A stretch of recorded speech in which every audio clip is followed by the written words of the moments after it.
तो चलिए दोस्तों, सबसे पहला क्वेश्चन से जो है हम लोग स्टार्ट करते हैं। सबसे पहला क्वेश्चन आपके स्क्रीन के सामने होगा, आप लोग क्वेश्चन को पढ़िए। सबसे पहला क्वेश्चन है आपका 17/31, 34/62 और 48/93। इसका बोला जा रहा है जो एलसीएम निकालने के लिए कहे तो लघुत्तम निकालने के लिए आप लोगों से पूछा जा रहा है। और दोस्तों आज जो है जितना भी सवाल हम लोग लिए हैं वो सब सवाल जो है फ्रैक्शन का आपको लॉसो निकालने के लिए बताया जाएगा, यानी कि लघुत्तम समापवर्तक निकालने के लिए जो है आप लोगों को बताया जाएगा। समापवर्तक नहीं, समापवर्त्य निकालने के लिए आप लोग को बताया जाएगा। और इससे पहले का जो क्लास आप लोग को दिया गया है वो भी प्रीवियस ईयर के क्वेश्चन के साथ, जिसमें आप लोगों को बताया गया है जो फ्रैक्शन का जो है मौसो किस प्रकार से निकाला जाता है। और ये सब सवाल ऐसा सवाल है दोस्तों जो बहुत ही ऐसे स्टूडेंट होते हैं जिनको पता नहीं होता है। जो पूर्ण संख्या का तो वो एलसीएम निकाल लेते हैं, एचसीएफ निकाल लेते हैं, लेकिन जब फ्रैक्शन आ जाती है तो फिर बच्चे जो है अटक जाते हैं। तो चलिए आज जो है हम लोग इसी पे बात करने वाले हैं। तो सबसे पहले ये सब को हल करने से पहले हमें एक बात जान लेनी चाहिए।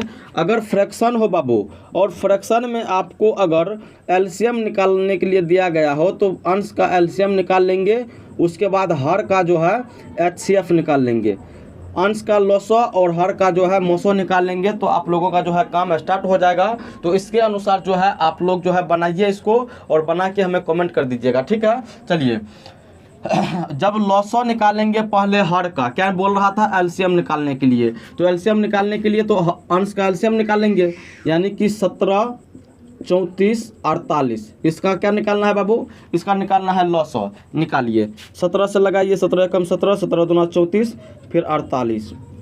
फिर से 2 से लगाएंगे, 2 एकम 2, 2 एक मतलब यहाँ पे क्या हो जाएगा 24। चलिए अब गुना कर लीजिए। तो 24 दूना 48, 17 गुना 48 जो है हम लोग को करना पड़ेगा। 17 8 आपको 36 से हो जाएगा। उसके बाद 17 3 51, 17 चौके 68।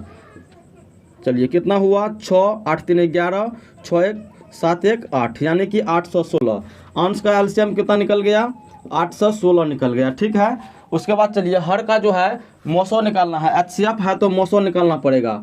और 31, 62 और 93 का जब 31 से लगाइएगा तो सभी को वो कटा देगा, यानी कि इसका जो मोसो है 31 निकल जाएगा। अगर नहीं होता है तो इस प्रकार से आप निकाल लीजिए। 31 में से 62 में लगाएंगे तो 2 मरतबे में ये कट जाएगा। फिर यही 31 से जो है ये 93 में लगाना पड़ेगा, तो 3 मरतबे में ये कट जाएगा, ठीक है। यानी आपका जो है मोसो 31 निकल गया और आपका अंश का लॉसो निकला है 816 और हर का जो है मोसो निकला है 31। तो आपका जो है आंसर 816/31 हो जाएगा, ठीक है। तो चलिए अब जो है हम लोग नेक्स्ट सवाल के ऊपर बढ़ते हैं। और आप लोगों को जो है इस चैनल पे अभी प्रीवियस ईयर का ग्रुप डी का जो है लगातार तैयारी करवाई जा रही है। अगर आप लोग अभी चैनल पे नए हैं तो चैनल के साथ आप लोग जो है और ज़्यादा से ज़्यादा क्वेश्चन का प्रैक्टिस आप कर सकते हैं, जो इस बार आने की ज़्यादा चांस है जिसका, ठीक है। चलिए अब जो है 2 नंबर का सवाल आपका है जो 0.63 और 10.5, 2.1 और 4.20 का एलसीएम निकालना है। अब देखिए ये दशमलव संख्या है। कौन सा संख्या बाबू, दशमलव संख्या है। तो दशमलव संख्या का भी एलसीएम निकालने के लिए हम लोग को क्या करना पड़ता है, तो दशमलव को पहले हटा लेंगे। क्या करेंगे, दशमलव को हम हटा लेंगे। जब दशमलव को हटाएंगे तो नीचे में पॉइंट के बाद में 2 ठो अंक था तो 2 गो 0 1 पर डालेंगे, ठीक है। फिर यहाँ पे पॉइंट के बाद 1 अंक है तो 1 पर 1 0, फिर यहाँ पे पॉइंट के बाद 1 अंक है तो 1 पर 1 0, फिर पॉइंट के बाद 2 अंक है तो 1 पर 2 0, ठीक है। अब चलिए फिर से वही कर लीजिए, ऊपर वाले का एलसीएम नीचे वाले का एचसीएफ। ऊपर वाले का एलसीएम निकालिएगा तो कितना होगा, कितना है, 63 है, 105 है, 21 है, 420 है। तो ये किससे लग सकता है, तो 20 पंचे 100, यानी कि 21 से अगर लगा देंगे तो सब कट जाएगा 21 से। तो 21 तिया 63 और ये 21 पचे 105 और 21 एकम 21 और 21 दूना 42, यानी कि 20। अब चलिए 5 से लगा लीजिए इसमें, 3 5 एकम 5, 1 पंचों के 20। चलिए अब जो है तो 21 तिया आपको 63 हुआ और पंचों के 20 हुआ। देखिए ऐसे गुना कर रहे हैं हम, 21 तिया 63 और पंचों के 20। ऐसा काहे किए, क्योंकि 20 जो आएगा तो 20 का हम 2 ही से गुना हमको करना पड़ेगा, गुना हमको आसान हो जाएगा कैलकुलेशन करने में। तो 21 21 या कितना होगा 63, और 63 का जब गुना करेंगे तो 60 दूना 120, 3 दूना 6, 126 होगा। कितना होगा जी 126 हो गया। और उसके बाद यहाँ पर देख लीजिए पंचों का 20 का दुए से गुना किए थे, जीरो को छोड़ दिए थे, जीरो को जब छोड़ दिए हैं तो जीरो यहाँ पे डालना पड़ेगा, यानी कि 1260 हो जाएगा इसका एलसीएम। एलसीएम कितना निकलेगा 1260 निकलेगा, ठीक है। अब चलिए एचसीएफ निकाल लेते हैं। जब इसका एचसीएफ आप निकालिएगा तो कितना होगा, सबका तो मतलब 10 हो जाएगा ना जी, 10 से तो सब कट जाएगा ना, तो 10 इसका एचसीएफ निकल जाएगा, यानी कि 1260/10, और इसको काटेंगे तो 126 जो है आपका निकल जाएगा। क्या निकलेगा बाबू 126 जो है आपका निकल जाएगा, ठीक है। तो चलिए अब जो है हम लोग नेक्स्ट सवाल के ऊपर बढ़ते हैं और इसको भी सॉल्व करने की कोशिश करते हैं, ठीक है।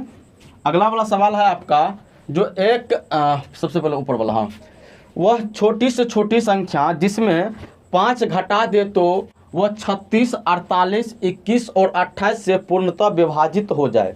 तो एक बात आप हमेशा ध्यान में रखिएगा, अगर कोई सवाल आपको दिया गया हो और आपसे छोटी से छोटी संख्या पूछा जा रहे हो, या कम से कम संख्या पूछा जा रहा हो, या न्यूनतम संख्या पूछा जा रहा हो, तो इसके लिए जो है आप एलसीएम उस संख्या का आप निकाल लीजिएगा, ठीक है। और इसमें यह भी बोल रहा है छोटी से छोटी संख्या जिसमें से 5 घटाएंगे तब इससे विभाजित होना चाहिए, यानी कि कोई संख्या है, जैसे देख लीजिए 3 और 5 है, अगर 3 और 5 का एलसीएम निकालेंगे तो 15 आएगा, यानी कि ये 15 वही छोटी से छोटी संख्या है जिसको जो है 3 और 5 पूरी विभाजित करेगा। और अगर हम बोल दे जो 3 और 5 से विभाजित होने वाली छोटी से छोटी संख्या क्या होगी, जिसमें से अगर हम मतलब 2 घटा दे तो वो 3 और 5 से विभाजित हो जाए।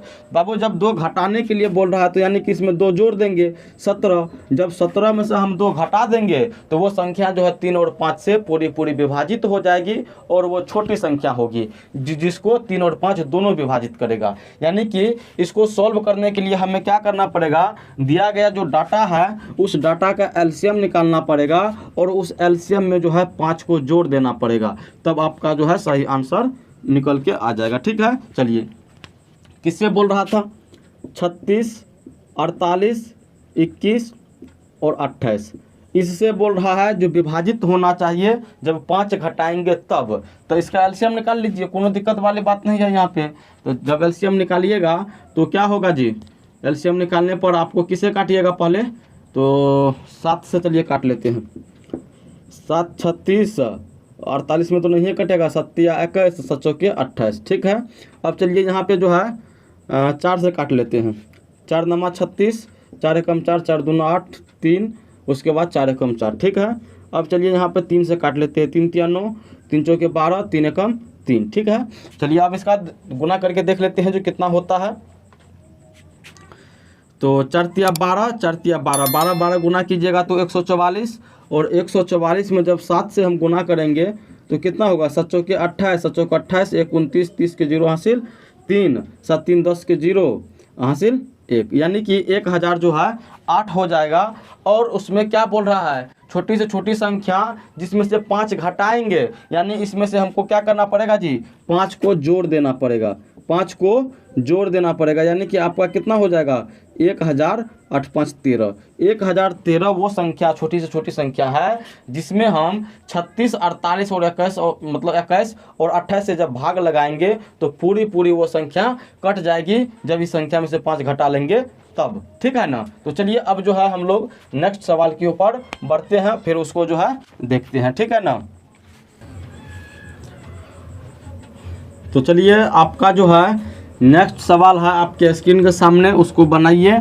कहता है जो एक रेजिमेंट के सिपाहियों को 10, 15 और 20 की पंक्ति में खड़े होकर पूर्ण वर्ग बनाने होते हैं तो सिपाहियों की न्यूनतम संख्या क्या होगी।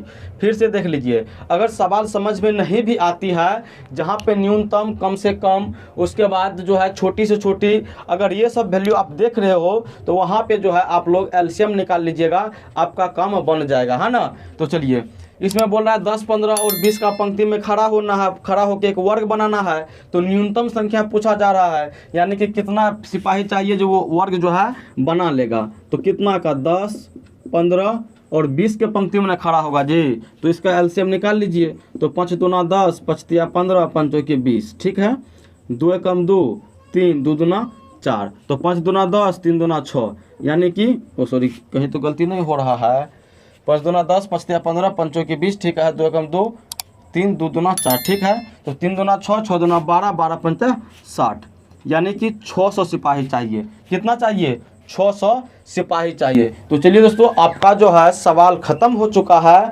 और इसी प्रकार के क्लास के लिए आप हमारे चैनल बेसिक मैथ साइको सूरज से जुड़ सकते हो। और पर डे जो है आप लोगों को कम से कम 2 ठो क्लास मिलती है।